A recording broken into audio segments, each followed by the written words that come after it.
Donc, Marie-Odile, je te laisse la parole. Oui. Nous sommes enregistrés, donc s'il y a une personne qui ne souhaite pas être enregistrée, ben, qu'elle lève la main.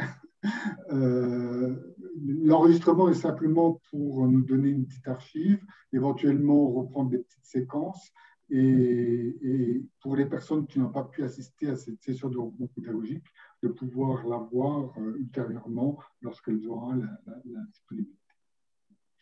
Marie-Odile, je te laisse la parole. Merci Vincent. Donc, bonjour à tous.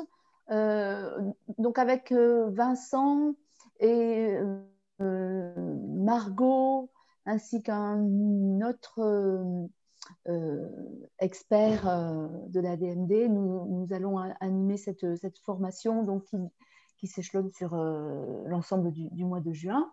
Donc, il s'agit de la deuxième édition, on va dire, de cette formation qui a été conçue avec le soutien très important d'Anne-Claire l'année dernière pendant le premier confinement.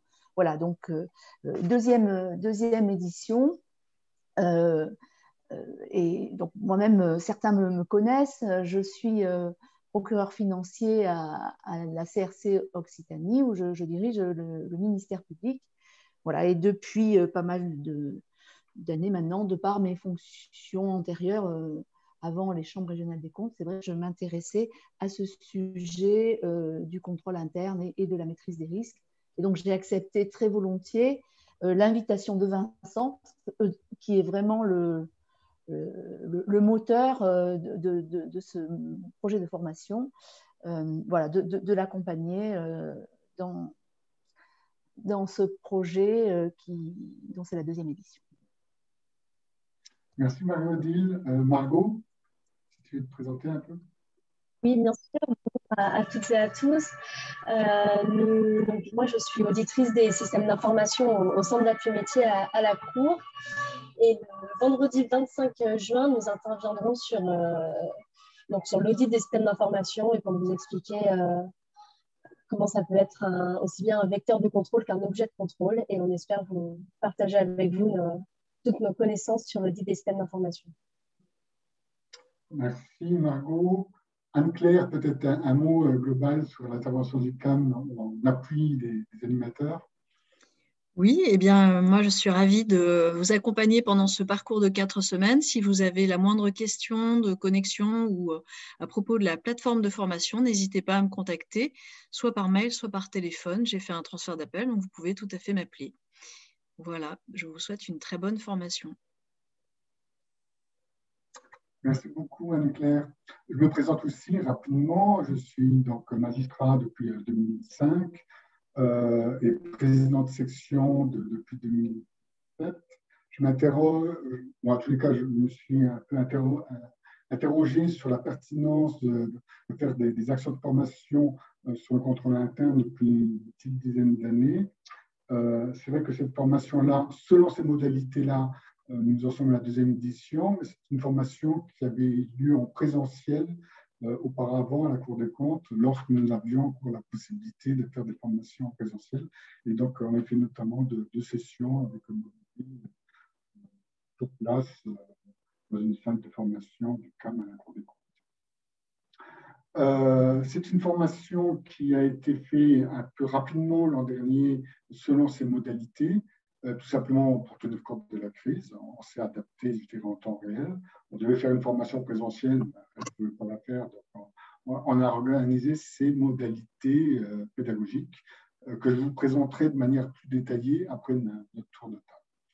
Donc, ce que je vous propose, c'est de vous passer la parole. Alors, je vais vous solliciter, excusez-moi, un peu par ordre alphabétique, l'ordre que j'ai devant les yeux, de manière à ce que tout simplement vous présenter rapidement votre chambre, votre mission, votre emploi et vos attentes par rapport à cette formation. Donc, je passe d'abord la parole à Isabelle Carré. Il n'est peut-être pas là. Ah, désolé. Et Sarah Créqui. Oui, je suis là. Bonjour. Donc, Sarah Créqui, je suis vérificatrice à la CRC des Hauts-de-France. J'ai suivi la formation de Monsieur Lepers il y a quelques semaines sur tout ce qui était audit et contrôle interne aussi, que j'ai trouvé très intéressante d'un point de vue conceptuel, mais pas forcément très pratique par rapport à nos travaux. Donc, j'espère trouver des choses un peu plus pratiques dans cette formation. J'aime beaucoup Sébastien, on a travaillé ensemble, on s'est coordonnés. D'ailleurs, vous pourrez voir qu'il y a des mêmes clichés PowerPoint qu'on a échangé ou que j'ai récupéré dans sa présentation. On va essayer d'être un peu plus pratique, hein, et notamment renvoyer à des travaux réalisés par des équipes qui ont suivi cette formation pour voir le produit de sortie.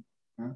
Notamment, je vous donnerai le lien hypertexte vers un rapport qui a été fait récemment qui reprend cette méthodologie qui a permis de produire un rapport publié par quelqu'un d'autre que Marie-Aude Lebois, par des personnes qui ont suivi la formation. D'accord, parfait alors. Merci beaucoup. Audrey, est-ce que Audrey de Guevara est là? Oui, je suis là. Bonjour à tous. Donc, Audrey de Guevara, je suis à la CRC Île-de-France, à la 4e section, donc, qui contrôle la ville de Paris et la région Île-de-France. Donc, je viens du monde des collectivités territoriales.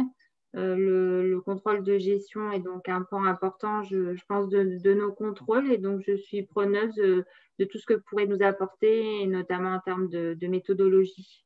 D'accord. Alors, c'est intéressant, vous parlez déjà de la question du contrôle de gestion par rapport au contrôle interne.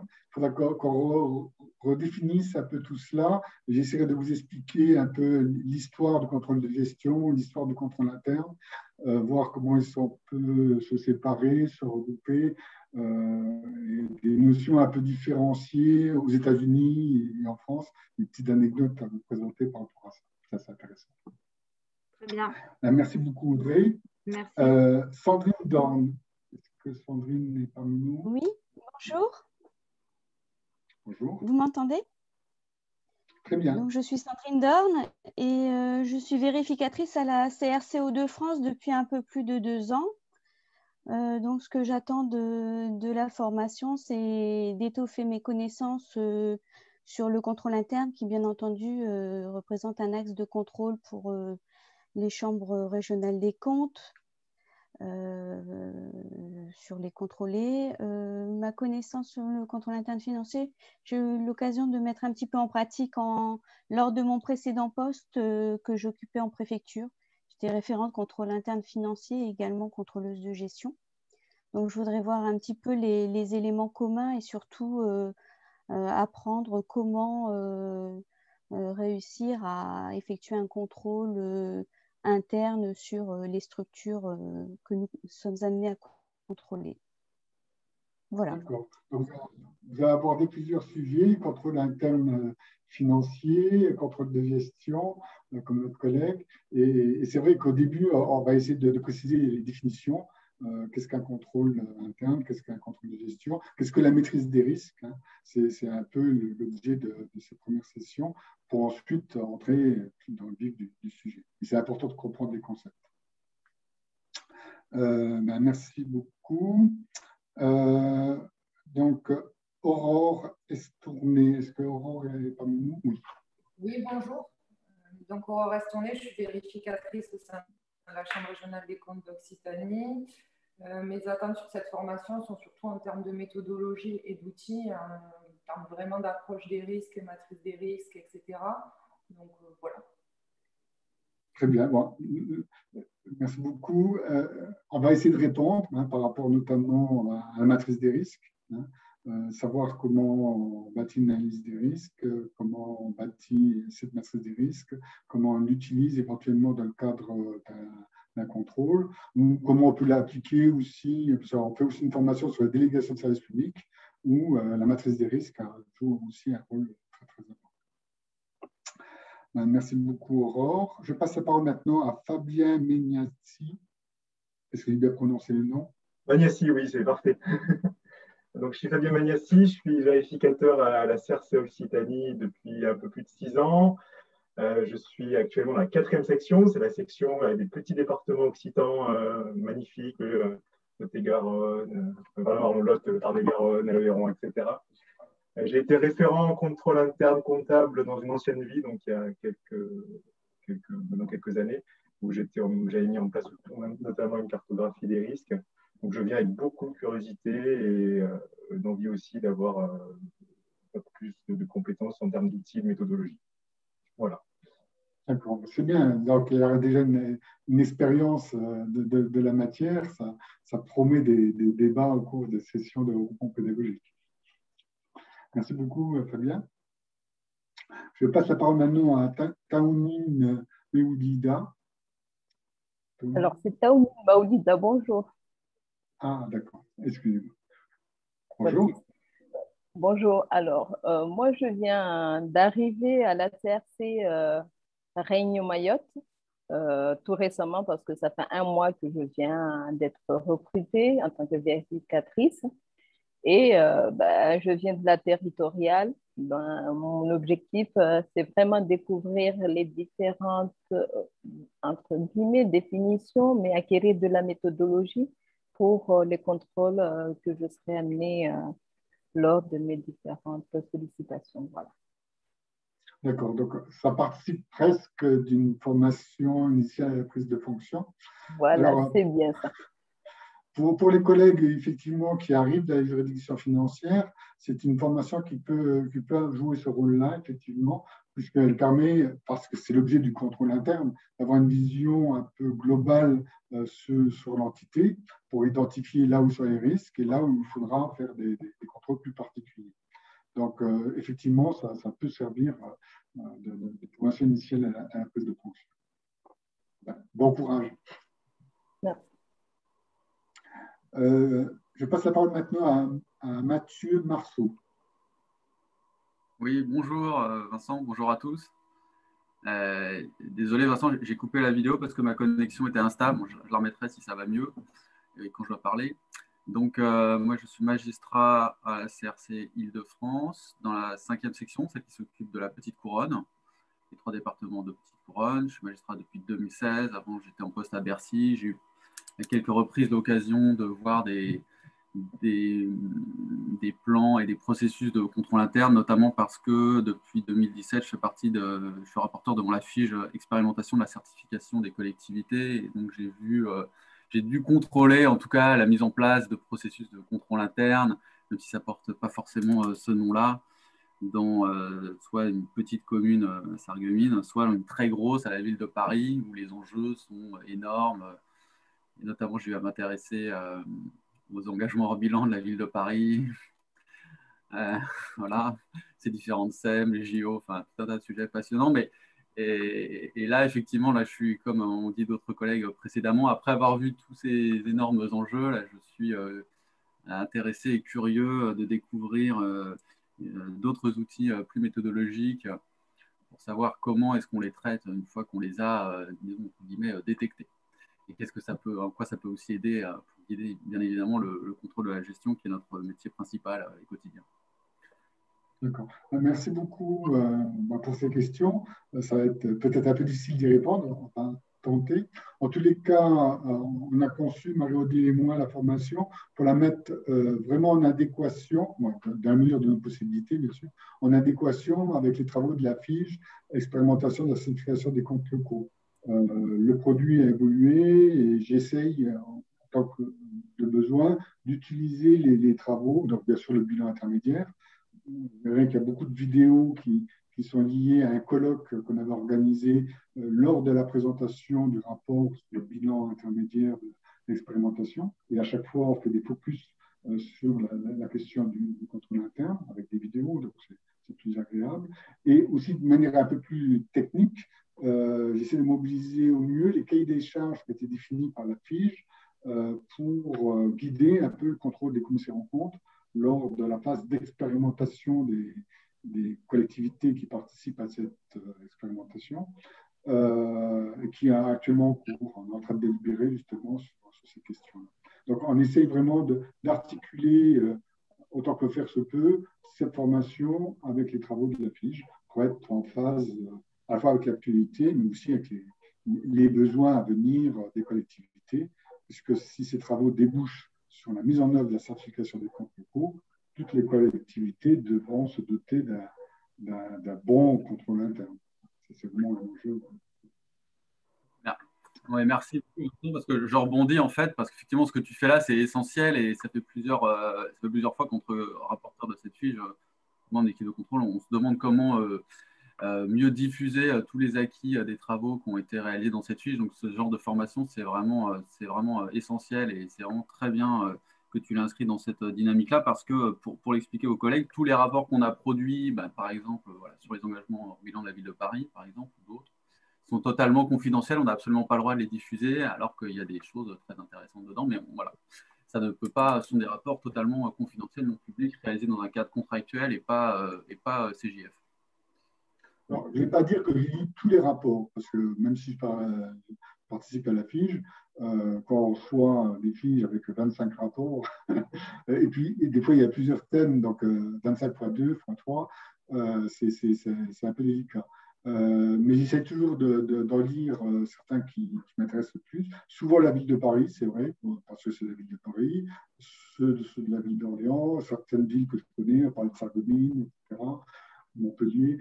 Donc j'essaie d'avoir une vision un peu globale, mais j'avoue que, mis à part peut-être Thierry Gut ou le rapporteur général adjoint, c'est techniquement compliqué de lire l'ensemble de la masse documentaire lors de ces travaux, parce que ça produit énormément de travaux de qualité, mais aussi en très très bonne qualité. Voilà donc Mathieu. Je passe la parole à Sabine Pelluet. Sabine Pelluet, donc vérificatrice à la CRC Occitanie. Dans mon précédent poste, je vais m'occuper, si je puis dire, des contrats de la commande publique, y compris des SP et des PPP, et donc la maîtrise des risques via l'aspect juridique d'une part et économique d'autre part, mais c'était un grand souci. Et donc j'aimerais par cette formation élargir au-delà des contrats de la commande publique. Excusez-moi, j'ai peut-être pas tout très bien compris. Peut-être de vous rapprocher du micro. C'était un peu haché. D'accord, pardon, excusez-moi. Je disais que dans mon précédent poste, j'étais responsable de la commande publique, y compris DSP et PPP. Et donc, à ce titre, la maîtrise des risques, notamment juridiques et économiques, avait été un petit peu le souci, on va dire plus, de cette responsabilité. Et donc, par cette formation, j'aimerais ouvrir, si je puis dire, mes connaissances, si tant est qu'elles existent, au-delà de la commande publique. D'accord, ok. Bon, oui, je pense que c'est une bonne base, effectivement, pour avoir travaillé beaucoup sur les PPP et aussi sur les délégations de services publics. Il est vrai que ce sont des outils contractuels qui reposent toujours sur une maîtrise des risques, donc une analyse des risques fine. On voit bien la congruence avec les problématiques de contrôle interne, et je pense que vous avez dès lors une bonne base pour avoir une compréhension un peu plus globale de la méthodologie appliquée à l'ensemble d'une collectivité territoriale. Très bien, merci Sabine. Je passe maintenant la parole à Carole Pérez. Oui, bonjour. Moi, je suis vérificatrice à la Chambre de Nouvelle-Aquitaine. Et moi aussi, je viens rechercher une méthodologie, des outils pour analyser le contrôle interne mis en place dans les collectivités. D'accord, on essaye que les outils qu'on mettra à votre disposition correspondent à vos attentes. Il faut savoir aussi que concrètement, les collègues qui ont suivi cette formation ont ensuite développé certains outils, par exemple des questionnaires adaptés aux collectivités territoriales. Et je pense que c'est peut-être aussi intéressant de pouvoir travailler en réseau après la formation, même pendant la formation, pour échanger des bonnes pratiques entre les personnes qui analysent le thème du contrôle interne entre les collectivités. Parce que c'est justement la difficulté, c'est de faire le pont entre les aspects théoriques, méthodologiques, les aspects concrets, vraiment opératoires, dans le cadre des contrôles que nous réalisons dans le cadre des formations. Je pense que c'est nos attentes. Très bien, merci Carole. Je passe maintenant la parole à Audrey Pfaff. Est-ce qu'Audrey est parmi nous? Je ne crois pas. Bon, je passe. Est-ce que Ingrid Poirier parmi nous? Oui, je suis là. Bonjour. Je suis vérificatrice Nouvelle-Aquitaine depuis 2018.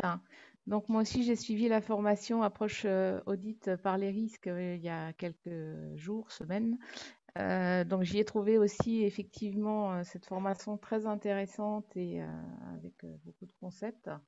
Là où j'étais un petit peu en reste, c'était sur la méthodologie rapportée aux collectivités locales, mais ce qui n'était pas l'objet non plus de cette formation. Donc moi aussi, j'attends des outils et surtout comment aborder cet aspect sur des collectivités de tailles différentes, à savoir, on a fait un contrôle il n'y a pas très longtemps sur la communauté d'agglo du Niortais et la ville de Niort qui pense à se faire certifier très prochainement. Donc, je pense qu'on ne doit pas avoir les mêmes attentes que quand on contrôle des plus petites communes qui sont en difficulté. Mais malgré tout, ça reste pour moi un élément essentiel. Je viens de la DGFiP et j'étais en cellule qualité comptable, donc mise en place et puis suivi du contrôle interne comptable des financiers. Donc, voilà. Donc, j'attends effectivement aussi beaucoup de la formation et je vous remercie de l'avoir mise en place. Merci beaucoup. Alors, c'est vrai que l'outil, notamment ce qu'on va vous présenter, donc le COSO, je reviendrai sur la présentation de ce modèle, est tout à fait adaptable entre une très grosse collectivité, la ville de Paris, et une petite. Et d'ailleurs, l'étude de cas que je vous présenterai tout à l'heure, qu'on corrigera la semaine prochaine, porte sur une petite collectivité. Et donc, tout ça pour voir que c'est possible d'appliquer ce modèle aussi pour des petites collectivités. Et bien sûr, en étant moins exigeants, parce qu'ils n'ont pas les mêmes moyens pour développer des modalités de contrôle dans le cadre de leur activité. Très bien. Je passe maintenant la parole à Solange Poix. Oui, bonjour à tous. Donc, je suis vérificatrice à la Chambre régionale des comptes Nouvelle-Aquitaine, moi aussi. Je suis arrivée en mars 2019. Dans mon expérience passée assez variée, parmi les missions que j'ai occupées dans le secteur privé, j'ai participé à des missions de commissariat aux comptes. Et donc, lorsque je suis arrivée à la Chambre régionale des comptes Nouvelle-Aquitaine, j'ai fait partie de l'équipe de certification, de l'expérimentation de la certification du département de la Dordogne. Et à ce titre-là, effectivement, on a regardé un petit peu les problématiques de contrôle interne. Et j'étais, j'avoue, assez surprise de voir qu'il y avait un contrôle interne sur le papier, mais qui n'est pas forcément effectif, notamment qui avait du mal à s'imposer par rapport aux autres services. Donc, je me suis rendu compte qu'effectivement, c'était une problématique qui était prise en compte par les collectivités, mais pas forcément très effective. Et donc, ça m'intéresse quand même d'avoir votre avis un petit peu sur les pratiques qui sont réalisées dans d'autres collectivités et plus concrètement aussi, comment est-ce qu'on peut l'intégrer dans nos contrôles de gestion, j'allais dire au quotidien. Merci. Donc, les premiers éléments qu'on va vous présenter aujourd'hui, le thème de la semaine à venir, c'est justement de voir quels sont les acteurs du contrôle interne. Et bien sûr, ce n'est pas uniquement le directeur administratif et financier de la collectivité qui est responsable du contrôle interne. C'est vraiment une activité qui est partagée au sein avec l'assemblée délibérante, avec le comptable de collectivité, mais aussi avec les responsables de service, voire le personnel de la collectivité. C'est vraiment une culture interne qui doit être implantée et toute personne est partie prenante du contrôle interne. Et ça, c'est un enjeu culturel important. Et toutes les collectivités n'ont pas encore compris qu'il fallait en passer par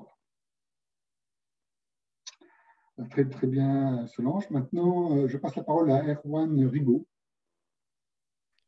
Oui, bonjour à toutes et à tous. Moi, je suis magistrat à la CRC Occitanie. Je suis arrivé dans les juridictions financières en 2016.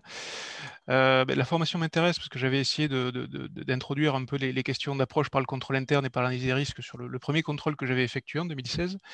À l'époque, mon président de section, on va dire, il y a prescription, donc je peux le dire, hein. Elle m'avait dit que je m'étais trompé de métier puisqu'on ne faisait pas de l'audit. Alors, j'ai pas trop compris la différence entre l'audit et le contrôle. Je la comprends toujours pas. Donc voilà, on a essayé de nouveau avec le binôme voilà, que je forme avec ma vérificatrice d'introduire cette question d'analyse des risques. Et donc voilà, moi je viens pour chercher de la méthodologie que j'ai pu entrepercevoir par d'autres contrôles hein, sur la fiche CCL par exemple, mais surtout pour l'adapter vraiment aux tailles de collectivités qu'on peut rencontrer dans nos contrôles. Voilà, ça c'est vraiment le point particulier. Merci.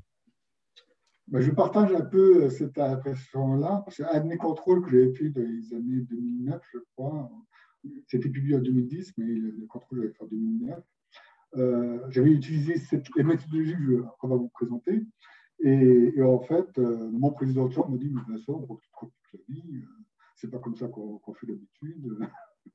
Et en fait, tous ses collègues sont partis à la retraite.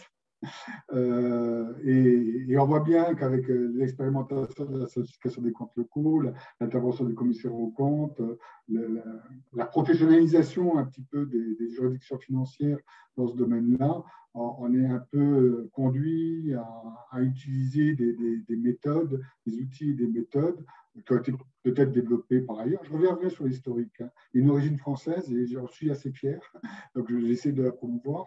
Mais il y a quand même beaucoup d'outils qui ont été développés aux États-Unis, qui nous sont revenus ensuite par les entreprises privées, que nous réapproprions progressivement.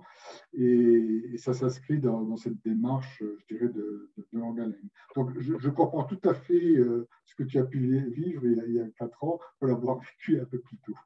Mais il faut bien savoir que globalement, les juridictions financières ont pris acte de cette évolution. Et on peut voir d'ailleurs de la note de programmation du premier président qui a été rédigée récemment, il y a 1 mois à peu près, il y a bien la maîtrise des risques, donc de probité d'une part, mais la maîtrise des risques globale sur les entités, et notamment sur les collectivités territoriales, qui est bien inscrit comme un thème central du projet de programmation porté par Pierre Moscovici.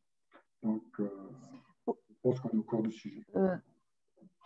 Vincent, pour faire une petite incidence et rebondir sur vos 2 remarques, en fait, tu as évoqué la notion de culture, hein, de contrôle interne. C'est vrai que ce n'est pas développé très largement dans l'ensemble des collectivités territoriales, mais ça se développe. Et là aussi, nous-mêmes, en tant qu'institution, dans nos fonctionnements, nous n'avons pas encore suffisamment, sans doute, la culture de contrôle interne et pour la maîtrise de la qualité de nos productions. Et nous-mêmes, dans notre mode de fonctionnement et de management, je crois qu'on a quelques progrès à faire pour assurer la qualité de nos productions aussi, hein, sans dénigrer tout à fait ce qu'on fait, mais je pense qu'on perd en efficience, le contrôle majeur de nos productions étant au final dans le processus au moment de la collégialité, alors que tout au long de la chaîne de l'élaboration d'un contrôle, on a, depuis le plan de contrôle, il y aurait matière sans doute à rendre plus efficients les contrôles. Voilà, ça c'était un commentaire pour rebondir sur la question de culture à développer. Tout à fait. Il y a un enjeu culturel qui est vraiment très, très important. Merci pour cette précision, Marie-Odile. Je passe la parole à Régis Roger. Oui, bonjour. Donc moi, je suis magistrat à la Chambre régionale d'Île-de-France. Alors, j'ai passé 20 ans, un peu plus de 20 ans en collectivité antérieurement, donc j'ai bien conscience que les risques sont nombreux dans une collectivité et variés et dépassent largement le risque comptable ou financier. Alors, je suis venu dans les chambres il y a 2 ans, grâce d'ailleurs à notre collègue qui est présent, Yann Simon de la Chambre de Bretagne, que je salue. Voilà. C'est lui qui m'a convaincu finalement de venir en Chambre régionale des comptes, après m'avoir contrôlé, hein, pour la petite histoire quand même. Voilà. Alors, ce que j'attends de la formation, c'est, parce que la maîtrise des risques, c'est pour moi un point d'entrée, ça pourrait être un point d'entrée pour le contrôle de la gestion des collectivités. Donc, c'est vraiment une méthode. Ce que j'attends, c'est une méthode et des outils pour initier finalement le contrôle de la gestion qu'on va faire ensuite de la collectivité. Et puis, deuxième point d'intérêt, toujours sur la méthode et les outils, c'est effectivement le lien évident qu'il y a avec la certification des comptes. Et donc, je crois que voilà, c'est deux sujets, contrôle de la gestion et certification, qui se rattachent bien au sujet de la formation. Très bien. On va essayer de répondre à ces attentes avec le contenu, puis aussi avec une session de recrutement pédagogique. Merci Régis. Je passe la parole à Véronique Rubiot. Bonjour à tous. Donc, je suis à la Chambre régionale des comptes Centre Val-de-Loire, dans la première section, la section de Monsieur Civray. Donc, autant vous dire que j'ai beaucoup entendu parler de la maîtrise des risques et du contrôle interne. Je suis à la CRC depuis moins d'1 an, donc tout ça est quand même un peu nouveau pour moi et j'ai beaucoup de chemin à faire. Mais j'ai bien compris la diversité des champs d'application de ce contrôle interne, RH, système d'information, on voit bien contrôle de gestion, chaîne comptable, etc. Donc, j'attends un petit peu de détails. Je suis assez intéressée pour envisager les contrôles avec ces angles-là. Voilà. Merci beaucoup, Véronique. Et c'est vrai que dans les contrôles qui sont prévus à votre programme, le thème du contrôle interne pourrait très bien s'y inscrire. Je passe la parole à Anita Santana. Oui, bonjour à tous. Donc, je me présente, Anita Santana. Je suis vérificatrice à la CRC Occitanie. Le sujet de maîtrise des risques, je l'ai approché à travers ma participation à la fiche d'expérimentation de la certification des comptes. Donc, c'est un sujet qui m'a beaucoup intéressée. Et aujourd'hui, j'aimerais donc approfondir mes connaissances dans ce domaine pour pouvoir surtout apprécier en fait la mise en œuvre du contrôle interne dans les organismes lors de nos contrôles de gestion. Voilà. C'est vraiment la méthodologie, les outils pour pouvoir gagner du temps et être efficace. Oui, donc on va essayer de gagner du temps et être efficace. Je pense que c'est une problématique que nous partageons tous. Je pense aussi qu'il faut bien savoir ce qu'on entend par contrôle interne et quelles sont les questions clés qu'il faut poser lorsqu'on contrôle une collectivité sur ce thème-là. Et justement, les études de cas dont je vous ai parlé tout à l'heure visent un peu concrètement à répondre à ces questions. Merci Anita. Enfin, je passe la parole à Yann Simon. Oui, bonjour à tous. Donc Yann Simon, procureur financier à la CRC Bretagne, à Rennes. Donc je salue ma collègue Marie-Odile et je salue également Régis et je le remercie pour ses propos. Alors, comme je passe en dernier, je ne vais pas être très original. Je me suis inscrit parce que déjà, à titre personnel, le sujet de la maîtrise des risques m'intéresse et surtout parce que je pense qu'il est au cœur des préoccupations, où il devrait l'être en tous les cas, des chambres. Et je trouve que ce n'est pas forcément le cas, en tous les cas au niveau de la mienne, peut-être. Et là, je rebondis un peu sur des propos qui ont déjà été tenus, notamment par le collègue d'Occitanie auquel vous avez répondu, Vincent. Je trouve que ça n'est pas suffisamment et donc je souhaiterais, moi, pousser à la roue pour que ça le soit plus, parce que je pense que c'est effectivement un sujet central où les chambres doivent être encore plus présents. Et donc, avant de pousser à la roue mes collègues du siège et la Chambre à le faire, je souhaite déjà me mettre à niveau parce que je ne désespère pas de les convaincre du coup d'aller plus sur ce terrain-là. Et donc, quand ils y seront, je souhaite pouvoir aussi, sur le fond, apporter une valeur ajoutée. Comme deux collègues qui se sont précédemment exprimés, j'ai aussi assisté du coup à la formation de M. Lepers. Et donc, je partage ce qui a été dit. Donc, cette formation nous a armés au niveau des concepts. Et donc, maintenant, grâce à vous, j'espère avoir plus un peu d'outils pratiques, justement, sur ce contrôle interne, la maîtrise des risques et orienté CRC. Et enfin, moi, je suis, j'allais dire, plus particulièrement intéressé, parce que le sujet est très large, par le contrôle interne en matière comptable et financier, parce que c'est malgré tout au départ le cœur de notre métier. Et donc, j'ai découvert, suite à la première formation, un peu le guide qui a été fait par la DGFiP, qui est d'ailleurs très bien fait et qui donc m'a poussé, qui m'a conforté dans cette volonté de me professionnaliser un peu plus en la matière. Et dernier point technique, Vincent, parce que moi j'ai un petit souci avec votre son, c'est-à-dire qui est faiblard. Alors je ne sais pas si c'est propre à moi, en tous les cas. Ouais, j'ai parfois du mal à vous entendre. Voilà, merci. D'accord. J'avoue que, comme certains d'entre vous, je travaille à domicile et ça fonctionne un peu moins bien lorsque je suis au bureau. Ça fonctionne mieux. La semaine prochaine, je serai au bureau, donc il ne devrait pas y avoir ces difficultés. Cela dit, je vais essayer de parler un peu plus fort ou plus près de mon ordinateur. Sur le fond, c'est vrai que la formation n'a pas été conçue pour être articulée avec celle de Sébastien. Donc, on reviendra quand même un petit peu sur les concepts, tout simplement parce que c'est nécessaire de savoir quels sont les points de repère conceptuels. Mais la formation a bien prévu d'entrer dans le détail, peut-être pas, mais en tous les cas, de la mécanique propre des collectivités territoriales et de voir, par-delà les concepts, comment ça s'intercale, comment on met ça en pratique dans l'activité concrète d'une collectivité.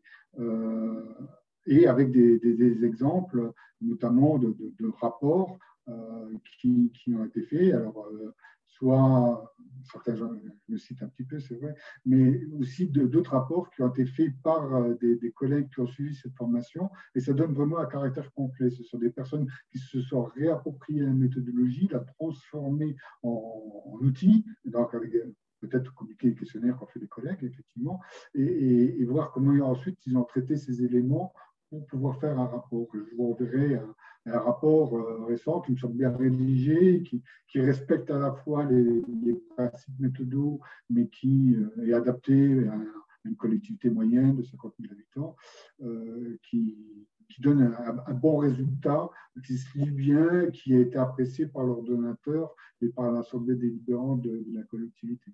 Donc, je pense que l'idée, c'est vraiment de l'articuler, approche conceptuelle et aspects pratiques, opératoires, de manière à produire des rapports agréables à lire et qui identifient les risques qui ne sont pas couverts par la collectivité. Bon, merci en tous les cas pour avoir exprimé vos attentes de manière collective. Cette formation vise à répondre à l'ensemble de ces attentes. Alors bien sûr, comme je viens de l'indiquer, elle a été définie avant l'expression de vos attentes, mais au regard de ce qui est prévu, je dirais 80%, 95% de vos attentes devraient être satisfaites. Il faudra qu'on intensifie encore l'aspect pratico-pratique, parce que c'est une vraie attente, et c'est vrai que c'est des fois difficile d'adapter directement un concept, certes pertinent, certes intelligent, à une situation concrète. Cette capacité à transposer un concept en situation concrète qui est une vraie difficulté, notamment par rapport à un secteur qui aborde les concepts à sa manière. D'ailleurs, certains d'entre vous ont parlé du contrôle interne comptable et financier, qui est une des modalités du contrôle interne ou de la maîtrise des risques de manière globale. C'est celle qui a été en quelque sorte définie par la Direction générale des finances publiques. La définition de la Direction générale des finances publiques est d'ailleurs distincte en matière de contrôle interne de la direction du budget au niveau de l'État. Au niveau de l'État, la direction du budget utilise bien le COSO, sur lequel on reviendra, qui fait partie de la formation, avec les 5 composants du cube qui va vous être présenté dans la formation. Et en revanche, la Direction générale des finances publiques, qui a un peu imposé son modèle à l'expérimentation de l'association des comptes, parce que lorsque Didier Migaud a signé « Oui, je suis d'accord » pour qu'on aille vérifier le contrôle interne comptable et financier, il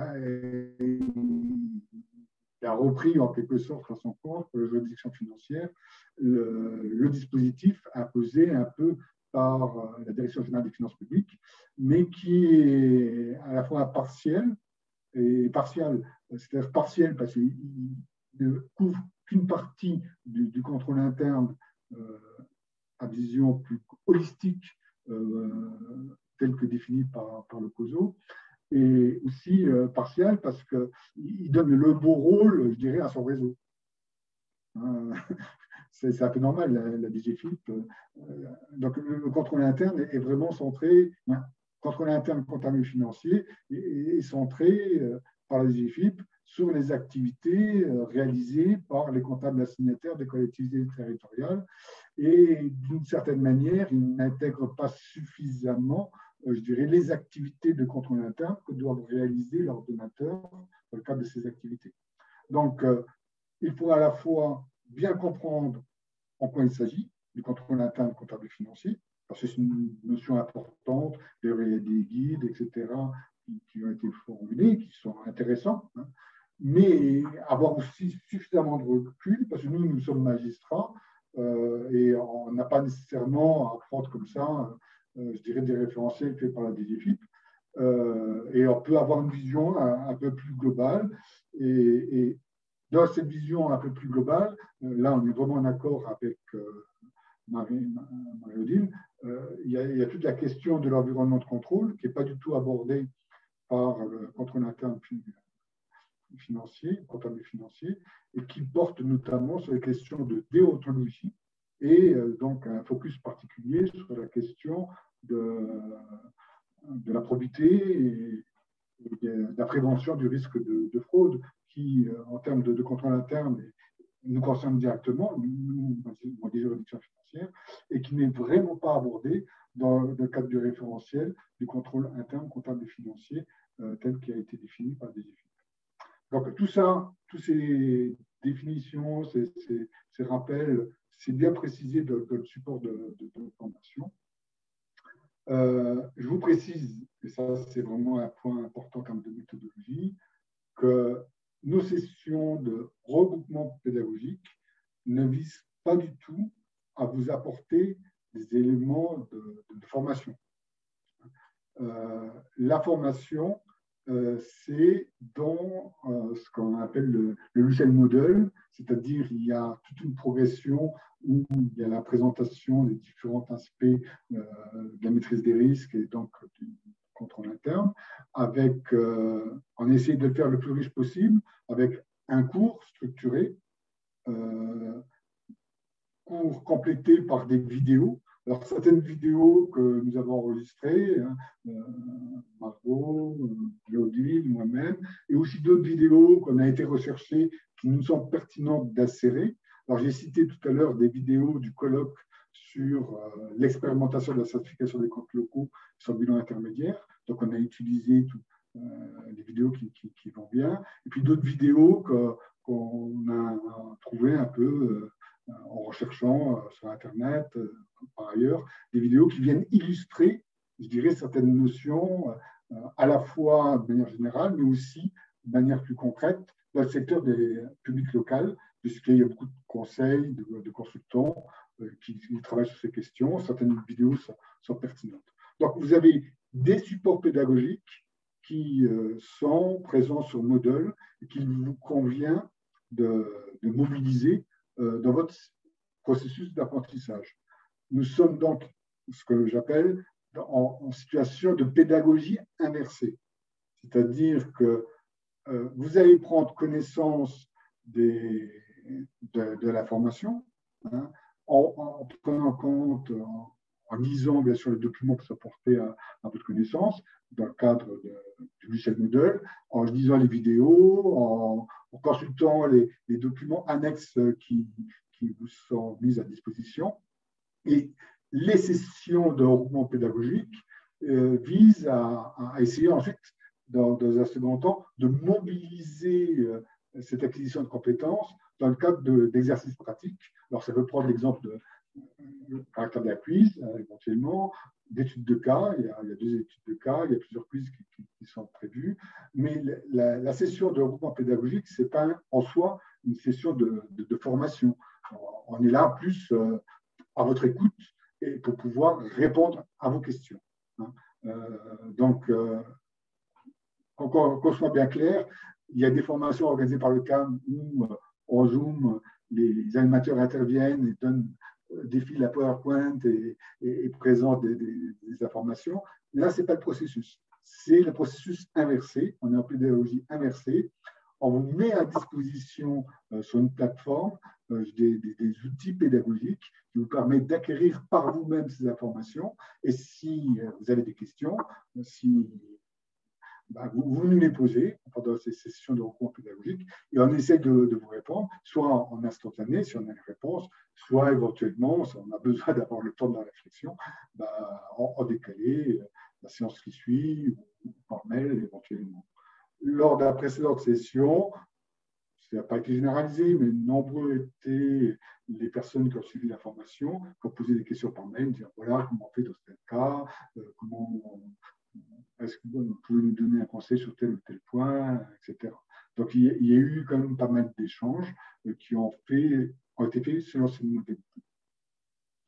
Voilà. Est-ce que vous avez bien saisi la différence entre formation statique en présentiel, sous mode de conférence, et ce que nous proposons, qui est comme très, très différent, qui a bien fonctionné l'an dernier, qui vise à mettre à votre disposition beaucoup de ressources pédagogiques et de prévoir en session de regroupement pédagogique uniquement des interactions nécessaires au suivi de la formation, à la relance de l'intérêt, et puis à répondre aux questions qui vont comprendre d'être formulées.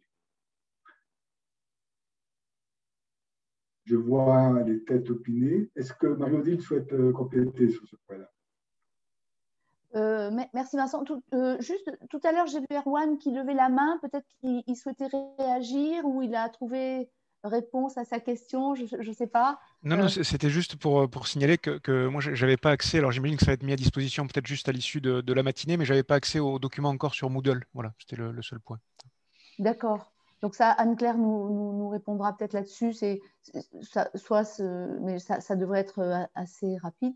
Voilà. Donc effectivement, oui. C'est bien ce concept novateur, on va dire, de classe virtuelle et inversée, c'est-à-dire vous avez la doc, vous planchez dessus, vous préparez éventuellement des questions, vous pouvez même nous les envoyer avant un regroupement, hein, et puis les sessions sont un moment d'échange, de partage, de réaction, éventuellement de correction autour d'un cas pratique, hein, qui est l'occasion effectivement d'un débat. Hein, voilà. Et c'est tout ce que j'avais à compléter le propos de Vincent qui me semble clair. Et je crois, Vincent, qu'on va peut-être passer à un premier exercice en direct, non? Oui, tout à fait. Je pense que ça va très bien. Et ensuite, après, on va faire un quiz. Hein. Je vais laisser la main à Marie-Odile pour initier le quiz et puis on va essayer d'y répondre ensemble. Et ensuite, je vous présenterai les différentes étapes de la formation et l'étude de cas. Donc, Marie-Odile, je te laisse administrer le quiz.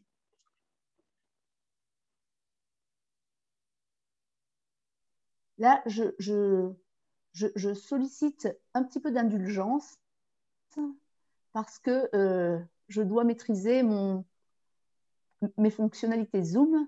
Alors, donc normalement, voilà. Donc, je vais vous administrer un quiz pour lancer un petit peu le sujet autour de la maîtrise des risques sur finalement qu'est-ce qu'un risque. Et donc, vous allez avoir un petit questionnaire à choix multiples. Donc là, je vais le lancer. Anne-Claire me dira si on le voit. Est-ce que tout le monde le voit là?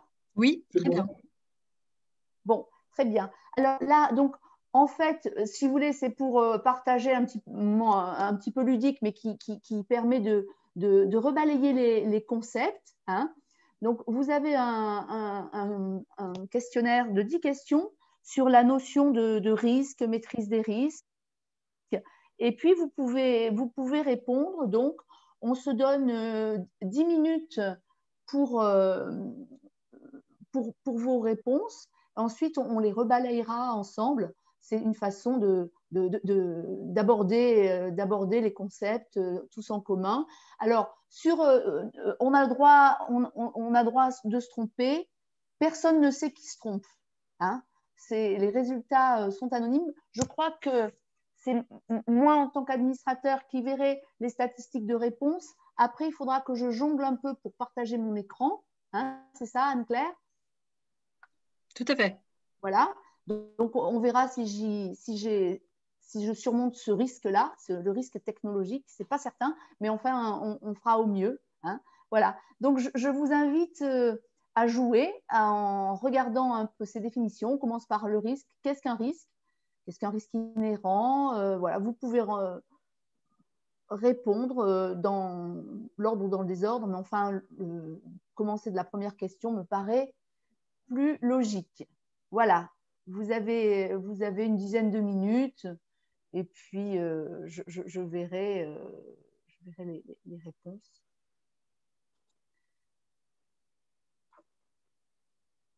Vous pouvez...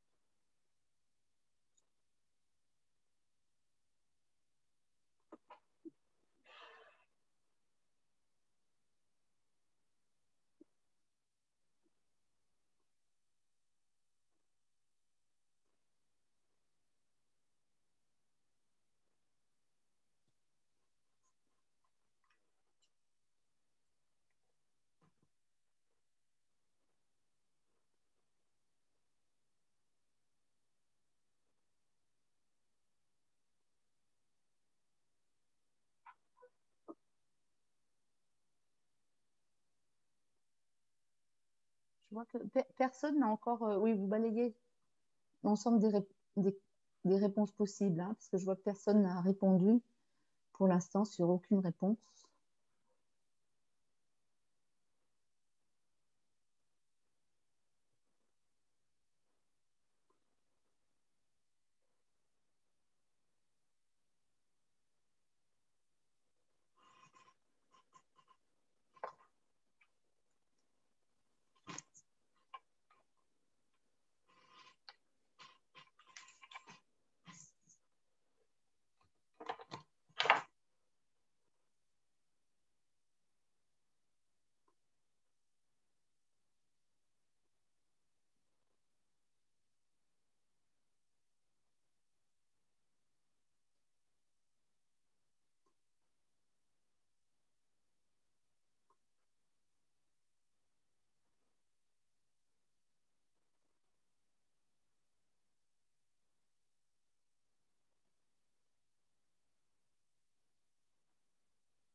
Ah, ça y est, je vois que vous commencez à répondre. Très bien.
Vous êtes 3 à avoir répondu.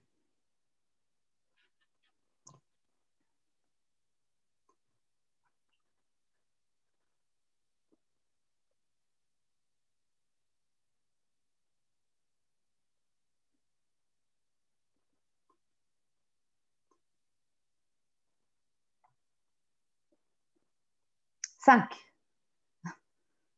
Courage à tout le monde. Donc moi, je peux voir le nombre, mais je vous redis que je ne sais pas qui répond.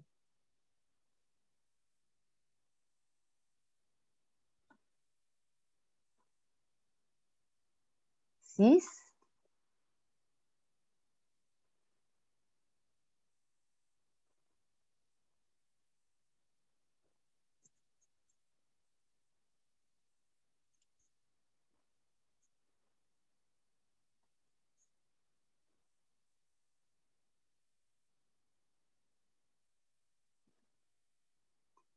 Ah, 9, donc on est presque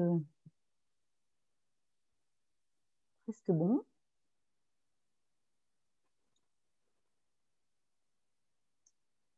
11.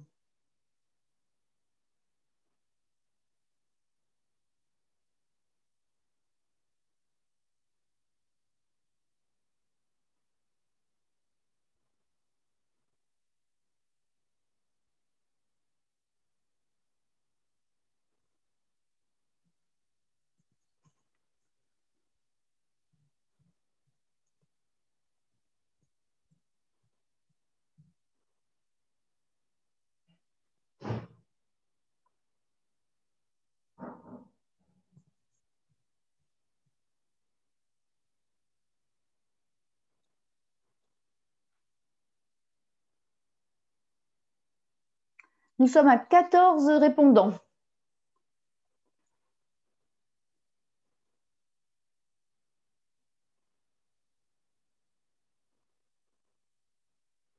Je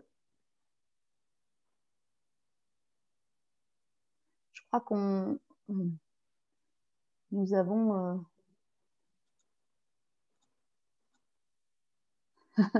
oui, oui. Comme dit Erwan, c'est le compteur Téléthon, exactement.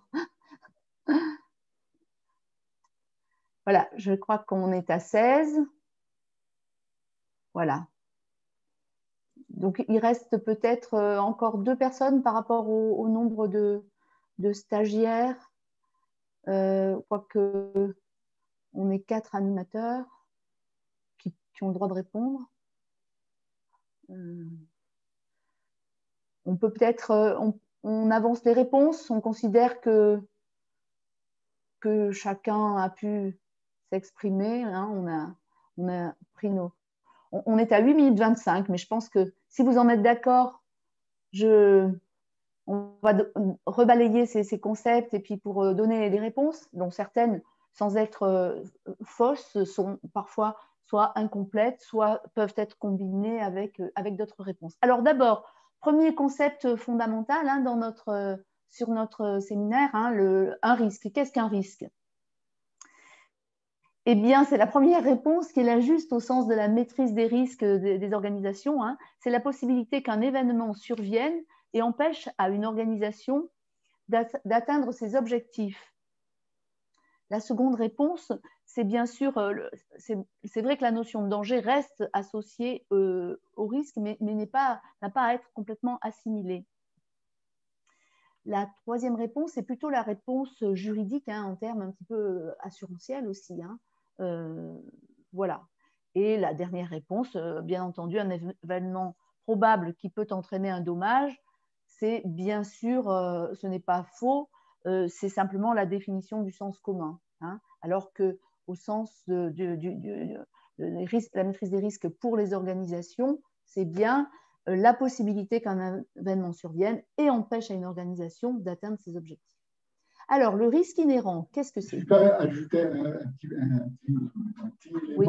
Je pense que ce qui est vraiment important par rapport à la réponse 1, c'est la notion d'objectif. C'est-à-dire qu'on ne peut pas apprécier un risque si on n'a pas d'objectif. Et souvent, dans les collectivités territoriales, on ne sait pas trop quels sont les objectifs qui sont poursuivis par la collectivité. Soit il y a un projet de mandat qui n'est pas toujours très clair sur ces questions-là. Et la première difficulté d'un contrôle, c'est effectivement de savoir si la collectivité a vraiment défini des objectifs qui permettent ensuite d'apprécier les risques par rapport à sa capacité ou pas d'atteindre des objectifs que s'est donné. Et donc, c'est cette articulation-là qu'il faut vraiment avoir à l'esprit. Pas simplement dire, voilà, une pierre m'est tombée sur la tête, ce n'est pas un danger, ce n'est pas. C'est vraiment. La question, c'est vraiment de l'appréciation du risque par rapport à l'objectif que se donne la collectivité territoriale. Oui. Oui, et ça, très concrètement, on le voit souvent sur effectivement le gap qu'il y a entre le plan de mandat et puis sa traduction concrète. Ne serait-ce que, vous le savez, en matière d'investissement, par exemple, on recherche parfois vainement des plans pluriannuels d'investissement, etc. Quand l'entité, la collectivité n'est pas à même de se projeter de façon concrète avec une trajectoire opérationnelle, c'est qu'elle n'a pas défini précisément ses objectifs et les moyens d'y aller, quoi. Donc c'est du discours qui est le plan de mandat jusqu'à la déclinaison opérationnelle. Voilà. Alors sur le deuxième volet, sur le risque inhérent, donc nous avons plusieurs réponses qui en fait ont chacune leur valeur, notamment c'est le risque inhérent, c'est le risque théorique lié à l'activité, c'est un des points qui définit le risque inhérent.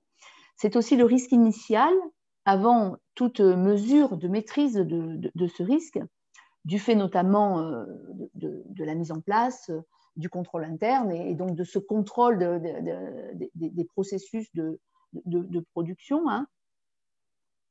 Alors, est-ce que c'est le risque qui subsiste après la mise en œuvre de dispositifs de maîtrise des risques? Eh bien non, puisque là, justement, cette définition-là correspond au risque résiduel. C'est-à-dire une fois qu'on a mis en place des dispositifs de contrôle qui visent à réduire les risques inhérents, on a effectivement des risques qui peuvent quand même survenir et donc empêcher l'atteinte de l'objectif. Je reviens aux investissements, la construction d'un équipement dans un délai. Bon, eh ben, on peut avoir un process bien rodé, mais le risque résiduel, ça va être peut-être les intempéries et qui là auront plus de mal à être maîtrisées et qui vont malgré tout par rapport à l'objectif de délai peut-être entraîner un report de délai. Voilà à ne pas confondre entre risque inhérent et risque résiduel. Alors, risque inhérent, c'est aussi le risque brut, c'est-à-dire avant toute analyse et mesure préventive pour maîtriser le risque. Et bien entendu, le risque inhérent peut être réduit par l'ensemble des dispositifs de prévention qu'on peut mettre en place après avoir identifié bien sûr ce risque. Sur le troisième point. Oui, pardon. De compléter simplement pourquoi mettre l'accent sur la notion de risque inhérent. C'est vraiment une notion essentielle utilisée notamment dans le cadre de l'expérimentation de la certification des comptes locaux, mais de manière générale par les commissaires aux comptes première activité qu'ils font lorsqu'ils contrôlent une entité, quelle qu'elle soit, donc à poursuivre une collectivité territoriale, et ils vont d'abord identifier les risques inhérents et voir comment le contrôle interne de la collectivité est conçu pour réduire ce risque. Et donc, il faut vraiment bien comprendre ce que c'est que ce concept de pour l'utiliser ensuite et ne pas le confondre, notamment avec le risque résiduel, qui est le risque qui reste lorsque les mesures de contrôle interne ont été mises en œuvre. Alors, nous venons à un troisième point. Un risque maîtrisé doit être spécifique, mesurable, atteignable, réaliste, temporellement défini. Alors, ah, mais je n'ai pas partagé mon écran, vous ne voyez pas les résultats. Peut-être que j'essaye un partage. Oui, il faut partager les résultats. Alors, partage, voilà, donc partager. Est-ce que vous voyez là? Là, on voit la plateforme pour vous. Non, c'est dans, si vous cliquez sur sondage, en bas du ruban, dans le ruban en bas. Oui. Oui. Eh bien, vous devez avoir partagé les résultats qui s'affichent. Oui. Je vais y revenir. C'est là que tout devient très compliqué.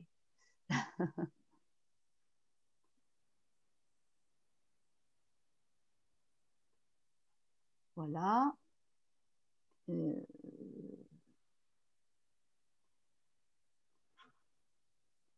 J'arrive pas à retrouver le bas de la plateforme. Ah voilà. Voilà, c'est ça, sondage. J'ai que partagé, quand je clique sur sondage, j'ai que mettre fin au sondage. Alors, vous mettez fin au sondage. Voilà. Et voilà, partager les résultats. Voilà. Là, vous voyez? Non. Oui. Voilà. Bon, vous avez en fond d'écran derrière aussi la plateforme, mais ça ne vous gêne pas en termes de visibilité? Non? Non, ce n'est pas gênant. D'accord, ok. Alors, on continue. Donc, voilà. Alors, en fait, donc, vous voyez donc le score le plus important, hein, ça a été sur mesurable. En réalité, et là, ça revient au sujet qu'a abordé tout à l'heure Vincent. En fait, l'ensemble de ces définitions, de ces adjectifs, en fait, de ces qualificatifs, ne sont pas attribuables au risque, mais aux objectifs que se définit l'organisation. Hein.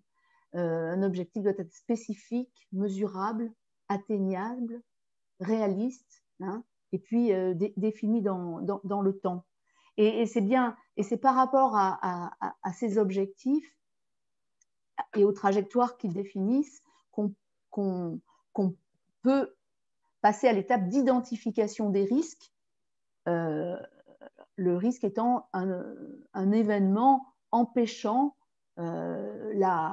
l'organisation d'atteindre pleinement ses objectifs. Hein. Voilà, on reboucle avec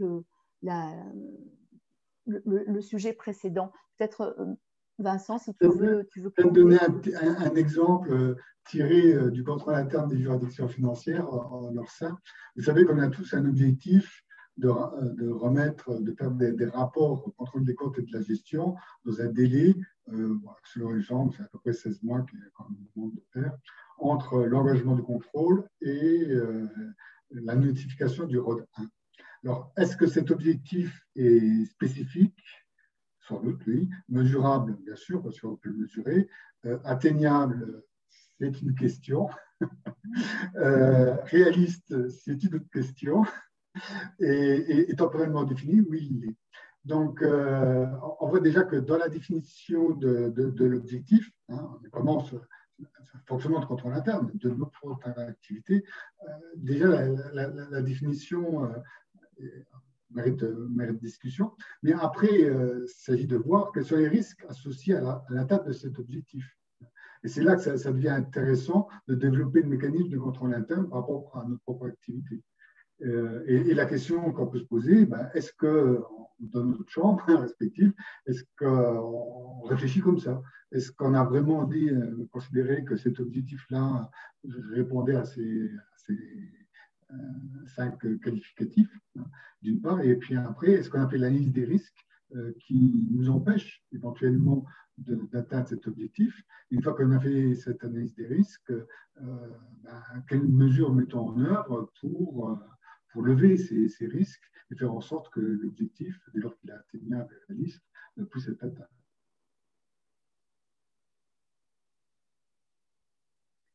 Voilà. Sur l'autre, donc on arrive à l'item suivant sur la cartographie des risques.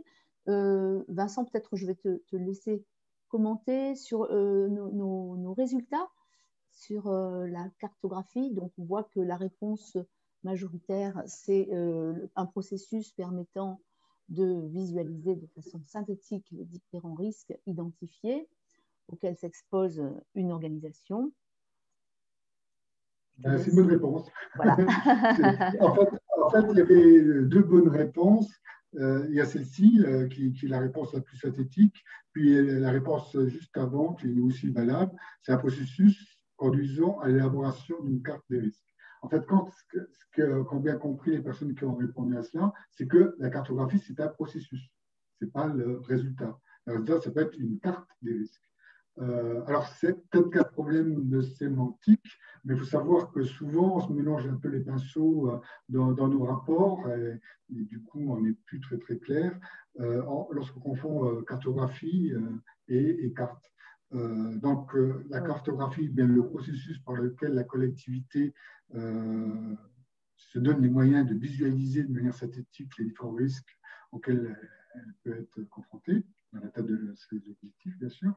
Et la carte, c'est le résultat. C'est le document qu'on présente. Oui. Et si le processus est bien conçu, on a un résultat de qualité. Oui. Donc, sur le sujet suivant, on arrive à l'analyse du risque, hein, puisque donc on a élaboré la cartographie, donc on a une carte, donc on a identifié nos risques. Pardon, je suis allée trop vite. Voilà. Et donc, l'analyse des risques prend-elle en compte l'impact, la vraisemblance, les moyens de maîtrise, les causes premières, le coût des pertes et profits? Alors, effectivement, vous avez majoritairement répondu sur l'impact des risques. C'est une réponse, mais c'est une réponse incomplète, puisque l'analyse des risques prend également en compte la vraisemblance, hein, des risques, les causes premières de ces risques, c'est-à-dire les origines de ces risques, et puis bien sûr les incidences, c'est-à-dire le coût des pertes et profits. Hein.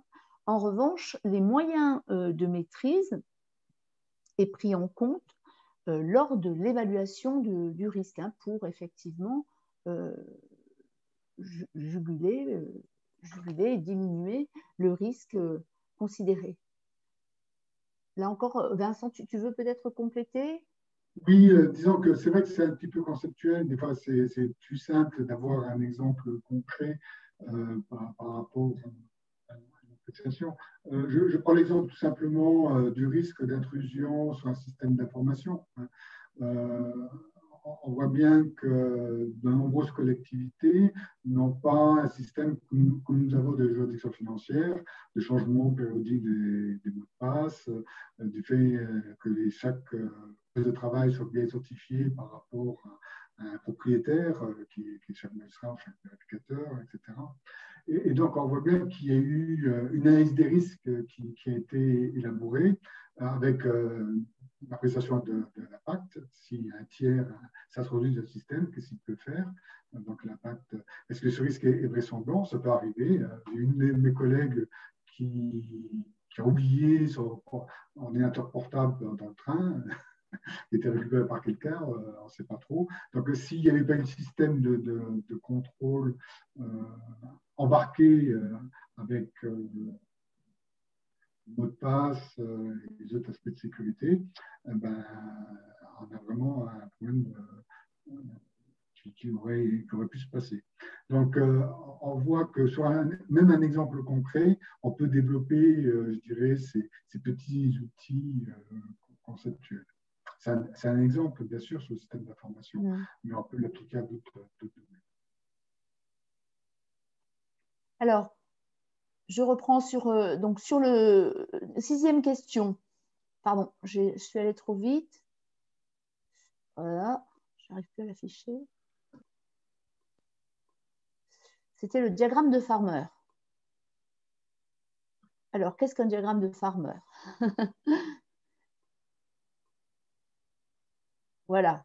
Le diagramme de Farmer est un tableau qui classe les risques en fonction de la probabilité de leur survenance, de la gravité de leur impact, de la criticité du risque et enfin de la probabilité de leur survenance et de la gravité de l'impact. Hein? Donc, effectivement, toutes les réponses, on va dire, sont bonnes, mais pas forcément complètes pour les premières. Hein. La probabilité de la survenance du risque et la gravité de l'impact, oui, bien sûr, sont pris en compte dans le diagramme de Farmer, mais c'est la criticité qui est en fait le produit de la fréquence et de la gravité du risque. Et puis, de la même manière, la dernière réponse à laquelle vous avez majoritairement répondu, c'est la probabilité de la survenance et la gravité de l'impact. C'est bien la réponse la plus complète, mais les autres ne sont pas fausses. Cet outil, en fait, qui a l'air un peu conceptuel comme ça, est important par rapport sur la base de l'analyse, la cartographie des risques et l'identification ensuite de l'ensemble des risques, la carte des risques, c'est bien sûr leur classement, leur priorisation en fait par rapport à la stratégie que doit adopter l'organisation sur les conséquences des risques et puis sur le choix de quels moyens et donc à quel coût on va employer pour diminuer ou maîtriser ce risque-là. Hein. Donc, c'est vraiment important d'arriver à cette analyse, puisqu'il y a par exemple, il y a des risques qui peuvent être inacceptables, mais dont l'occurrence est très, très rare. Donc, est-ce qu'on se donne des moyens et à quel coût pour les maîtriser? On en a un exemple là dans l'actualité, un exemple télécom avec tout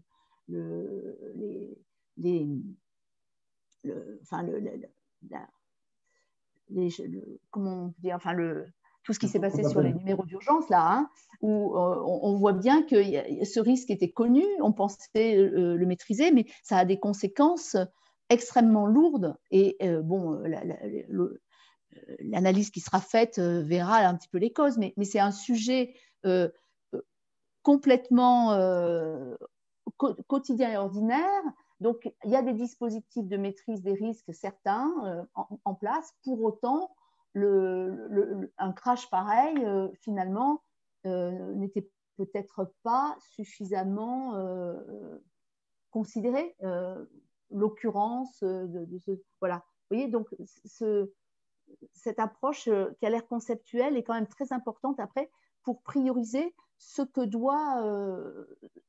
sur quoi l'organisation doit être en priorité vigilant par rapport, là encore, à ses objectifs. Hein.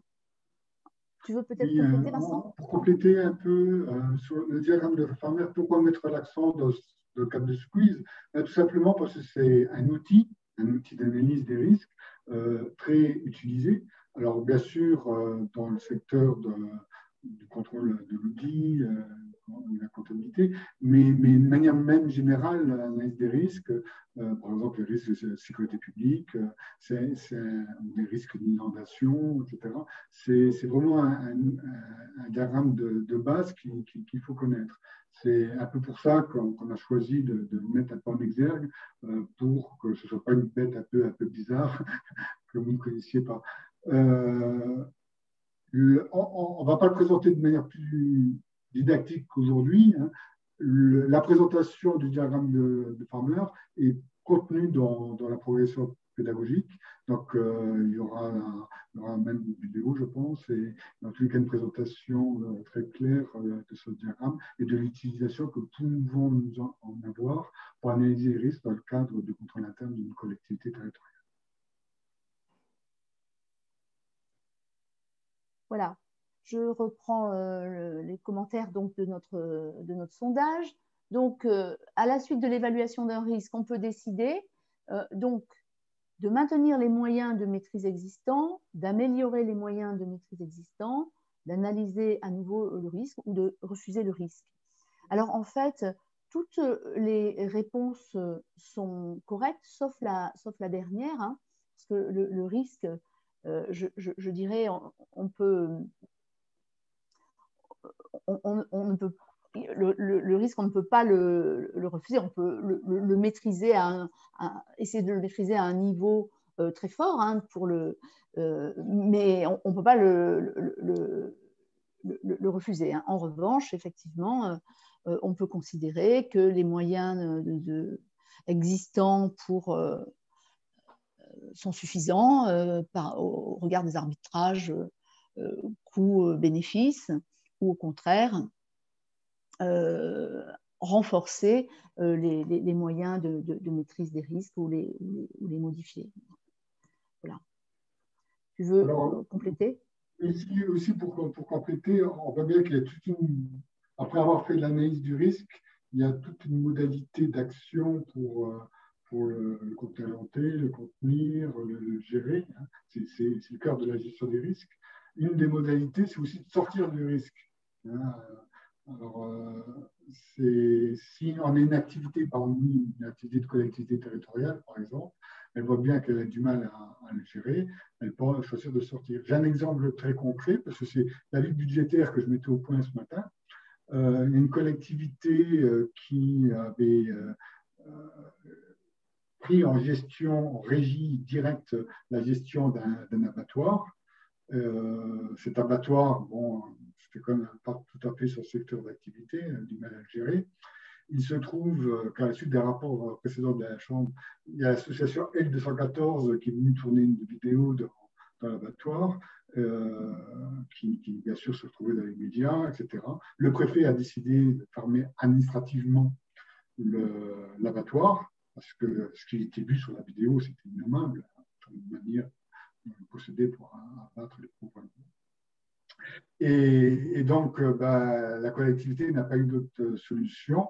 En tous les cas, on a fait un avis de la Chambre, parce que nous avons été saisis, pour sortir de cette activité. Donc, une manière de gérer ce risque, risque de gestion opérationnelle, processus d'abattage, etc., elle ne savait manifestement pas faire. Donc, une manière de gérer les risques, c'est aussi de sortir de l'activité. Donc, elle a complètement sorti de l'activité et le bâtiment a été confié dans le cadre de la baille emphytéotique à un professionnel. Oui. Ça enchaîne parfaitement avec la question suivante. Hein, une fois qu'on a planifié la gestion de tous les risques, c'est la notion donc, dans certains cas, pour traiter le risque, on peut effectivement le transférer. Hein. C'est le cas, là on se sépare de l'activité finalement, mais par le biais des délégations aussi de services publics, les collectivités peuvent en fait transférer les risques de gestion associés à tel ou tel service, quoi. Hein, c'est d'ailleurs en ce sens-là que le délégataire doit porter un risque, doit porter ce risque. Hein. Voilà. Donc la question suivante était là-dessus. Hein. On peut donc traiter les risques par différentes modalités. Hein, on le verra. Les apprécier aussi, c'est-à-dire quantifier par rapport à leur incidence, à leur criticité. Hein. C'est l'analyse, ça renvoie à ce qu'on a vu tout à l'heure sur le diagramme de Farmer. Et alors, pour les éliminer, en fait, non, sauf, comme l'a illustré Vincent, se séparer carrément d'une activité, mais pour autant, le risque est porté par l'organisme qui reprend l'activité. Mais par contre, on peut réduire le risque. Hein, donc, c'est une façon par différents dispositifs.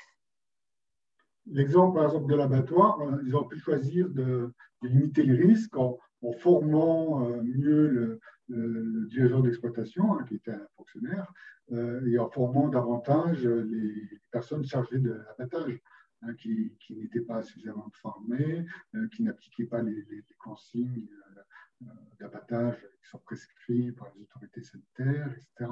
Donc, une manière, par exemple, de prévenir ce risque sans l'écarter d'emblée, ça aurait été davantage de faire de la formation. Voilà. Donc, la question 9, les options pour traiter un risque, reprend un peu ce qu'on vient de dire en les précisant.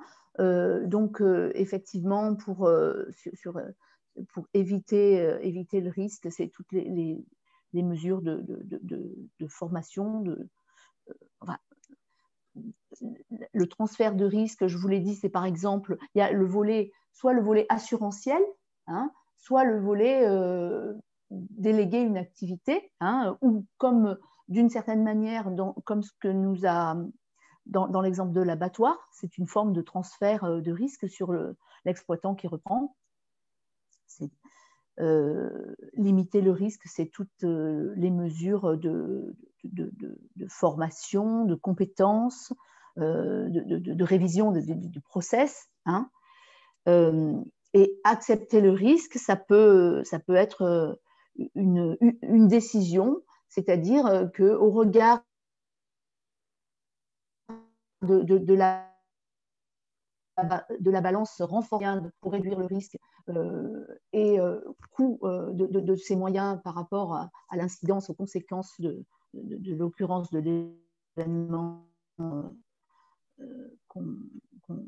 dommageable, on considère que ce n'est pas la peine de renforcer les mesures, donc on accepte le risque. Je vais donner peut-être un exemple concret pour illustrer cet aspect-là. Dans le cadre d'un contrôle d'une délégation de service public par laquelle une commune confiait une station thermale à une SEM, le contrat de délégation de service public prévoyait bien que la SEM devait assurer le risque d'exploitation. Et en fait, la SEM a voulu faire des économies parce que la quittance proposée par l'assureur était relativement élevée et donc a renoncé à payer cette assurance. Et malheureusement, le risque s'est réalisé, c'est-à-dire qu'il y a eu un risque sanitaire, le préfet a fermé administrativement la station thermale et donc il y a une perte d'exploitation énorme. Et du coup, la SEM n'était plus assurée parce qu'elle n'avait pas assuré, elle n'avait pas respecté les dispositions des SP sur ce point-là, mais surtout en matière d'analyse de risque, elle n'avait pas transféré ce risque à un assureur professionnel. Et donc, bien sûr, ça a posé de grosses difficultés économiques pour la SEM. Donc, vous voyez que de manière très, très concrète, on voit que ces concepts-là s'appliquent dans le cadre de nos contrôles. Voilà. Et pour finir ce panorama, donc sur la gestion des risques, on a donc la gestion des risques, en fait, c'est bien sûr identifier les risques. Là, je dirais que toutes les réponses sont bonnes, mais sont toutes complémentaires les unes avec les autres. C'est bien sûr identifier les risques, les évaluer, les hiérarchiser, définir les solutions pour les maîtriser, et puis ensuite, bien entendu, mettre en place une politique pour mettre en œuvre les solutions de maîtrise des risques. C'est-à-dire, une fois qu'on a défini les solutions, il y a un choix à faire d'action pour la maîtrise de ces risques.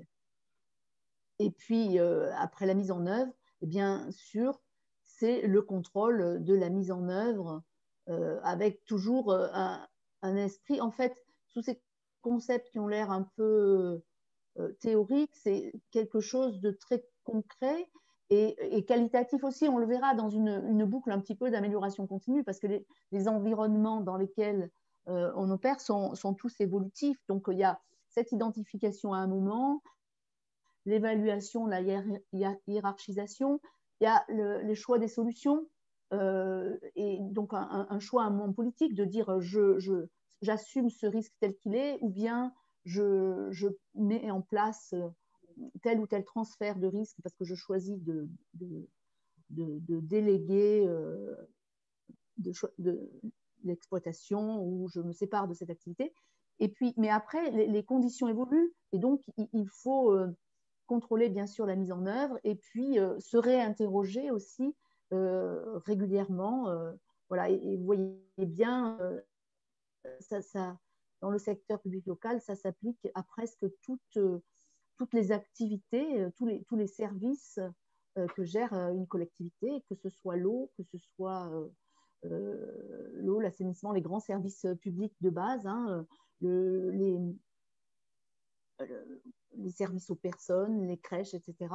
À tous les enjeux, on peut décliner un petit peu ces méthodologies. Je te laisse la parole, Vincent. Oui, il y a Yann Simon qui veut poser une question. Donc, je laisse la parole à Yann. Oui, merci. Enfin, une question ou une réaction? Par rapport, je reviens à vos commentaires sur la première question du sondage. Vous avez tous les deux insisté sur le lien qu'il fallait faire entre les risques et la définition préalable des objectifs par l'entité ou la collectivité. Alors, où j'ai été surpris parce que, à contrario, ça voudrait dire qu'une collectivité ou une organisation qui ne se définit pas de risque, qui ne se définit pas d'objectif, n'aurait pas de risque. Et si je reprends l'exemple pris par Vincent sur les systèmes d'information, imaginons qu'une organisation ou la direction des services informatiques ne se définisse pas d'objectif de sécurité en matière informatique. Je trouve qu'elle encourt quand même, cette organisation-là, un risque d'intrusion, par exemple, sur son système d'information. Donc, voilà, j'avais du mal à voir comment les risques étaient subordonnés à la définition préalable d'objectifs. Ouais. Oui, tout à fait. Alors, d'une part, lorsqu'on examinera le type de COSO, on verra que le COSO définit trois grandes catégories d'objectifs. D'abord, un objectif de fiabilité des états financiers, qui renvoie un peu au contrôle interne, comptable et financier que posent les équipes. Donc, c'est en soi un objectif. La collectivité peut ne pas le formaliser, c'est vrai, mais c'est un objectif qui s'interprète par rapport au contexte légal. La collectivité doit fournir des états financiers fiables. Donc, en soi, c'est un objectif. Ensuite, il y a un deuxième objectif posé par le COSO, c'est l'objectif de conformité des actions aux lois et règlements. Donc, la conformité, en anglais, on dit compliance. C'est-à-dire que la collectivité doit se donner en principe l'objectif de faire en sorte que l'ensemble de ses actes administratifs soient conformes aux lois et règlements qui s'imposent à elle. Donc, c'est aussi des objectifs, je dirais peut-être implicites, hein, mais qui sont quand même posés par les textes. Enfin, et là, je rejoins ta préoccupation, c'est les objectifs de performance. C'est la troisième catégorie d'objectifs du COSO, ce sont les objectifs de performance. Et ces objectifs-là, souvent, ne sont pas formalisés par la collectivité. On ne sait pas où elle veut aller. Soit il y a un projet de mandat, hein, mais même le projet de mandat, il y a une orientation globale, mais pas un objectif clair. Et donc, lorsqu'on essaie d'apprécier l'objectif de performance, c'est un peu délicat. Alors, des fois, il y a des projets de mandat qui disent l'objectif, c'est de créer une piscine, d'installer une piscine, voilà, mais ce n'est pas assez formalisé. On rejoint cette problématique de difficulté de mettre en place un dispositif de contrôle interne pour tout ce qui concerne l'évaluation de politique publique, hein, puisque comment évaluer une politique publique si les objectifs n'ont pas été clairement définis au départ. Donc, je suis d'accord avec ta remarque, mais au regard du COSO, elle est un peu limitée dans le sens où elle s'applique plus particulièrement aux objectifs de performance qui ne sont pas toujours identifiés comme tels par la collectivité territoriale. En revanche, les objectifs de conformité aux lois et règlements et les objectifs de fiabilité des états financiers sont pour moi des objectifs implicites qui s'imposent à la collectivité et que nous connaissons bien, parce que ce sont ces objectifs-là que nous ayons à vérifier. En tout cas, lorsqu'on fait une analyse des risques vis-à-vis de la collectivité, on fait une analyse des risques par rapport à ces deux objectifs-là principalement. Et le Code nous interdit d'ailleurs d'apprécier l'opportunité des projets de la collectivité, mais il nous offre comme la possibilité, si le projet a été identifié, de pouvoir apprécier l'atteinte de l'objectif fixé par la collectivité pour voir si effectivement les moyens ont été utilisés en termes d'efficience et d'efficacité. Donc, je pense que sans revenir sur ce que nous avons dit sur que le risque s'apprécie essentiellement par rapport à l'objectif, on peut l'appliquer dans les collectivités, mais en considérant que les objectifs de conformité au règlement et de fiabilité des états financiers sont des objectifs implicites qui s'imposent à eux. Est-ce que j'ai répondu à ta question? Parfaitement, merci. Pour conclure sur le quiz, je remercie beaucoup Marie-Odile de l'avoir animé. L'idée de ce quiz, c'était de vous sensibiliser bien sûr à la maîtrise des risques, hein, c'est le thème de la formation, la maîtrise des risques au sein du secteur public local. Et on voit bien qu'un risque doit être identifié, doit être analysé, doit être géré selon différentes modalités. Et l'objet principalement, c'est de comprendre l'ensemble de ce processus. Alors, vous allez recevoir le corrigé de ce quiz, et de le corrigé apparaît notamment la définition de la gestion des risques, hein. Une définition, parmi d'autres, il n'y a pas de définition obligatoire prévue par règlement ou par une loi, mais qui définit la gestion des risques comme la discipline visant à identifier, évaluer, hiérarchiser les risques liés aux activités d'une organisation, quelle que soit la nature et l'origine de ces risques, puis à les traiter méthodiquement, de manière coordonnée et économique, afin de réduire et contrôler la probabilité des événements redoutés et leur impact éventuel. Donc, on est un peu au cœur du sujet de cette formation. Il était important pour nous de vous faire réfléchir un petit peu sur les différents aspects que recouvre la notion de gestion des risques.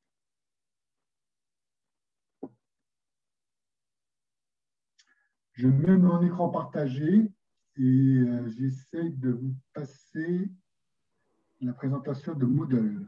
Vincent? Juste, Oui. Oui, j'ai juste un petit commentaire à faire, si je peux rajouter une chose. Ouais. Merci Vincent. Je rebondis sur ce que tu viens de dire parce que ça fait écho à ce qu'on trouve dans les normes d'audit et des institutions supérieures de contrôle. Donc, les règles qui ont été adoptées par l'INTOSAI et que ceux qui font de l'audit international connaissent. Tu as évoqué les trois grands types de risques causaux, hein, fiabilité des états financiers, compliance et puis performance.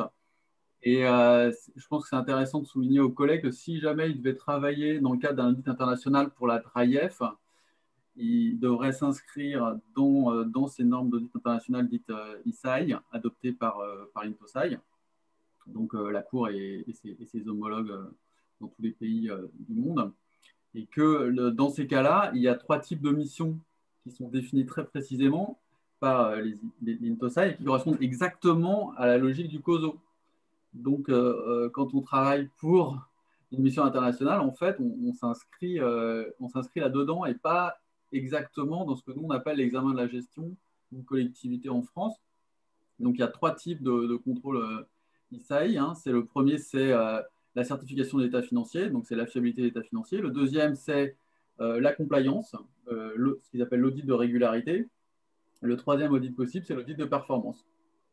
Ça correspond exactement à ces 3 catégories de risques et ces 3 types de contrôles très différents que les équipes de la Cour et des JF sont amenées à mener pour une organisation internationale. Merci beaucoup pour cette précision.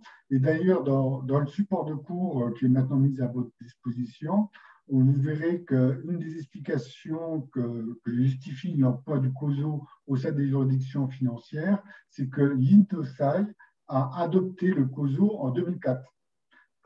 Et donc, je mis un lien hypertexte vers le document adopté par l'INTOSAI, qui est donc la reprise du référentiel COSO en 2004 et qui, pour moi, justifie le fait que les juridictions financières en France, qui sont bien sûr adhérentes de l'INTOSAI et visent à respecter les normes ISAI qui viennent d'être présentées, sont fondées à utiliser ce référentiel comme un outil d'analyse dans le cadre de leur activité de contrôle. Donc, c'est vraiment important hein, ce lien entre les travaux de l'INTOSAI, les normes ISAI, la reprise de ce référentiel du COSO. Et je précise, tant que nous parlons des normes ISAI, c'est que notre propre référentiel métier, c'est-à-dire guide des contrôles des juridictions financières que nous avons adopté, est une adaptation des normes ISAI qui n'est pas totalement complète, hein, mais qui s'en inspire très, très grandement. L'idée, c'est quand même de se conformer de manière tendancielle à ces normes, mais elles sont assez exigeantes et donc on s'y dirige progressivement. Il est possible qu'on fasse certainement d'autres progrès dans cette direction, notamment si, comme le souhaite le Premier Président, la Cour des comptes récupère le mandat de contrôle de l'ONU, ce qui conduira de nombreux magistrats et vérificateurs des juridictions financières à faire des missions dans ce cadre-là, qui sont très intéressantes et aussi formatives. Voilà. Ce que je vous propose, est-ce qu'il y a d'autres questions? Je vous propose de balayer ensemble le programme de la formation. Donc, j'ai mis en écran partagé, est-ce que vous voyez l'application Moodle? Est-ce que vous voyez l'application Moodle? Oui, d'accord, voilà. Donc, je vais simplement vous la dérouler pour vous la présenter. Hein. Alors, on a essayé d'illustrer avec une photo du colloque organisé sur l'expérimentation de la certification des comptes, parce que ça s'inscrit bien dans cette logique-là, et c'est un point important de la formation. Donc, aujourd'hui, la première visio, la première session de regroupement pédagogique a lieu pour vous présenter un peu le programme et vous sensibiliser à la maîtrise des risques. Sont prévus pour votre mise à disposition donc deux séquences. D'abord une introduction où on revient un peu sur les concepts, où le COSO est présenté dans le détail. C'est bien. L'objet de cette session de regroupement pédagogique n'est pas de vous présenter les éléments, mais plutôt de vous faire réfléchir et interagir par rapport à ça. La présentation des concepts, c'est bien dans cette introduction.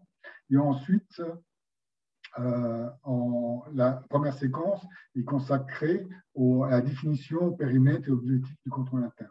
C'est notamment là que sont présentées la différence entre le contrôle interne comptable et financier et le contrôle interne de manière plus générale au sens du COSO. C'est là aussi où on présente un peu l'articulation entre le COSO et l'INTOSAI, et où on présente que l'INTOSAI s'est réapproprié le COSO en 2004.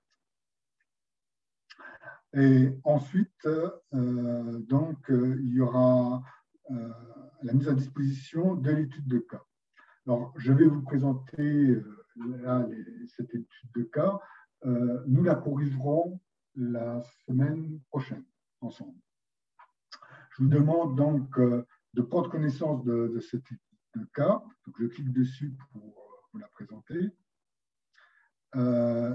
il y a différents documents. Donc, c'est un cas concret. Vous avez assisté à plusieurs reprises sur la nécessité d'avoir des exemples concrets.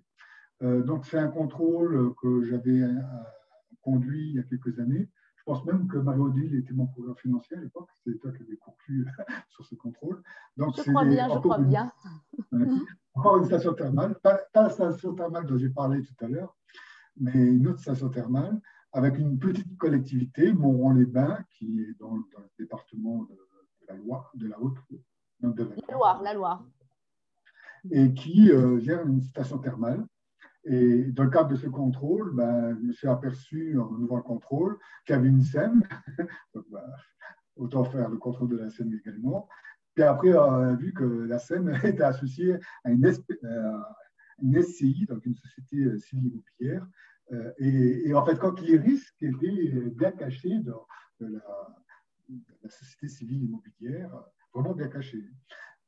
Et donc, moi, ce que je vous invite, c'est à prendre connaissance de ces 3 contrôles, éventuellement voir un peu la vidéo du maire qui réagit par rapport à ces contrôles, puisque la presse audiovisuelle a repris un peu ces éléments. Et par rapport à ces éléments, ce que je vous invite de manière assez concrète, c'est de poser des questions. 17 questions, très précisément, qui sont des questions qu'on a adaptées du COSO. Le COSO, dans sa version de 2013, prévoit articulé aux 5 dispositifs qui déclinent 17 questions très, très concrètes. Et donc, je vous demande d'essayer de répondre à ces 17 questions. Donc, les premières questions portent plus particulièrement ce qui est appelé l'environnement de contrôle, c'est-à-dire l'état d'esprit, des aspects un peu macro qui se posent au niveau de la collectivité, notamment en matière de déontologie, mais aussi d'organisation, de délégation de signature, de délégation de pouvoir, l'organisation un peu globale, qui font que les choses sont organisées pour permettre d'autoriser le contrôle. Donc, je prends par exemple la première question. Est-ce que l'administration publique locale, donc à savoir la commune de Montron-les-Bains, manifeste-t-elle son engagement en faveur de l'intégrité et des valeurs déontologiques? Donc, vous allez relire les rapports et puis essayer d'y répondre.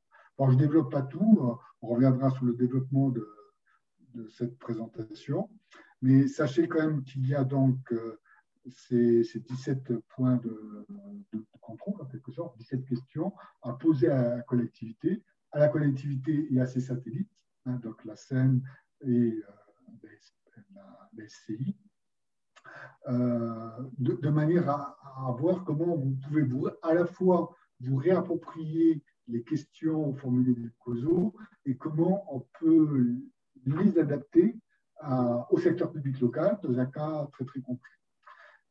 Il se trouve que donc cette étude de cas l'a utilisée l'an dernier et c'est une collègue, alors il se trouve que c'est une collègue de ma chambre, mais c'est une collègue qui a bénéficié de cette formation qui a fait un corrigé.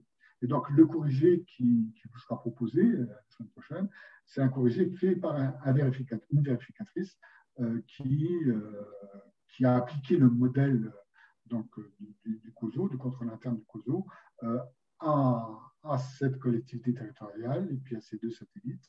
Et donc, de manière très, très concrète, on voit comment un vérificateur est à même de se réapproprier ces outils d'analyse et de les appliquer à une situation concrète. Donc, je vous invite pour la semaine à venir de prendre connaissance de l'introduction, qui est appelée à vos propos, de prendre connaissance de la séquence 1, donc surtout les définitions, les périmètres. Donc, quand je parle de périmètre, c'est la collectivité, ses satellites, les délégations de services publics, etc. Et les objectifs du contrôle interne. Bon, les objectifs, on les a précisés en interaction par rapport aux questions des uns et des autres. Je rappelle qu'il y a trois majeurs: objectifs de performance, objectifs de conformité aux lois et règlements, objectif de fiabilité des états financiers. C'est ça les macro-objectifs. Donc, vous prenez connaissance de l'ensemble de ces éléments, vous prenez connaissance de l'étude de cas et vous essayez d'y répondre éventuellement. Et lors de la prochaine session de regroupement pédagogique, on essaiera de trouver ensemble des questions à ces 17 questions. L'idée, c'est de faire en sorte de vous réapproprier de manière très, très concrète, je dirais, les éléments types d'analyse qui sont proposés par ce dispositif de contrôle interne. Donc ça, c'était, je dirais, la semaine à venir.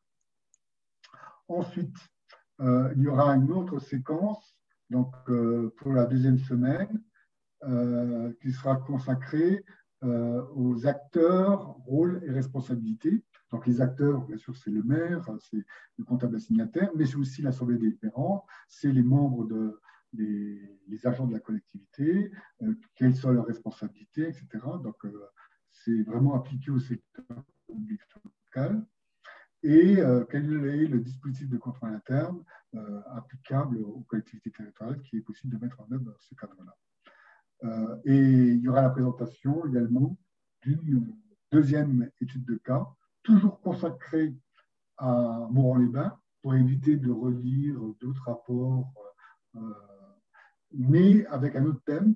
Ce ne sera plus d'appliquer les 17 questions, ce sera d'établir la carte des risques. Donc, le processus de cartographie des risques qui aboutit à une carte des risques et avec l'utilisation d'un petit outil qui est utilisé d'ailleurs par les collègues de la FIGE expérimentation de la certification des comptes locaux. Je me suis permis de récupérer leur outil et de l'adapter de manière pédagogique. Donc, il est moins développé que pour les travaux qui sont faits pour contrôler la ville de Paris ou de Montpellier.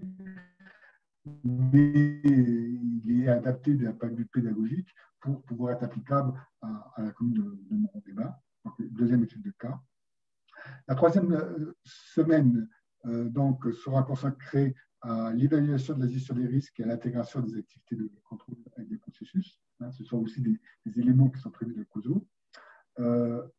Lors de la séance de regroupement pédagogique, Marie-Odile Allard présentera de manière plus particulière la question de l'environnement de contrôle, que vous aurez déjà vu auparavant, mais ça vous permettra de poser des questions à Marie-Odile et d'avoir un processus d'interaction dynamique qui permettra de nous solliciter, plus particulièrement Marie-Odile, parce que question de probité, etc., elle est vraiment un spécialiste, et qui permettra donc de répondre au mieux à vos attentes. Et pour la quatrième semaine, donc, il y aura également deux thèmes, deux séquences, l'une consacrée à la gestion de l'information et de la communication et l'autre au pilotage du contrôle interne, avec une intervention de Valentin et de Margot, auditeurs financiers du CAM, qui sont très très compétents dans ce domaine-là, qui présentera le système d'information à la fois comme vecteur de contrôle, mais aussi comme objet de contrôle, parce qu'il y a les deux aspects du système d'information. On va utiliser, lorsqu'on fait un contrôle, on va utiliser le système d'information pour pouvoir réaliser nos contrôles, bien sûr, mais il peut aussi être, il doit de plus en plus être l'objet de nos contrôles pour vérifier que ce système d'information est bien sous contrôle interne. Est-ce que la collectivité maîtrise bien tous les risques liés à l'utilisation de ce système d'information? Donc, c'est un peu l'objet de ce qui va être abordé. Et tout ça pour mettre un peu en regard les problématiques d'information et de communication. Au sein d'une collectivité, ces problématiques-là sont en particulier gérées par le système d'information, mais pas uniquement. Il y a aussi beaucoup d'informations de communication qui passent à côté, comme vous le savez, papier-crayon, relations interpersonnelles, participation à des réunions, etc. Et cet aspect gestion de l'information et de la communication dépasse aussi la simple analyse du système d'information informatique tel que nous le connaissons. Et enfin, donc, une séquence sur le pilotage du contrôle interne.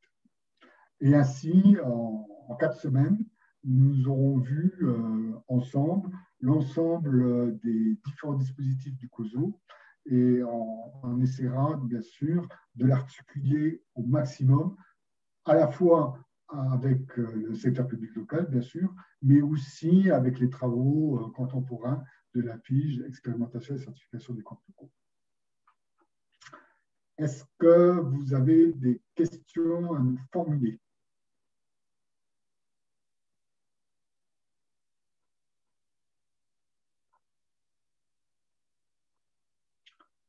Vous avez tous réussi à rentrer dans Moodle? Alors, je vois des têtes opinées, mais des têtes qui disent non. Alors, alors Erwan a oui. réussi. Parfait. Bon, j'essaye de regarder s'il y a des questions ou quoi, parce qu'on ne vous voit pas tous là. Si vous voulez poser des questions ou des commentaires par rapport à ce qui vous a été présenté.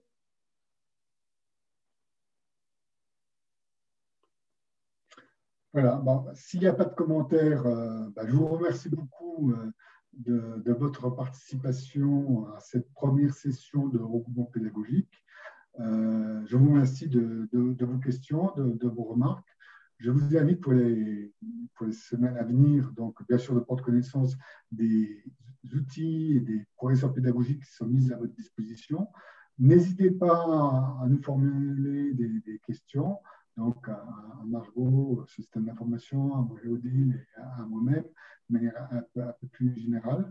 Le plus simple, c'est bien sûr de communiquer par mail sur nos adresses professionnelles et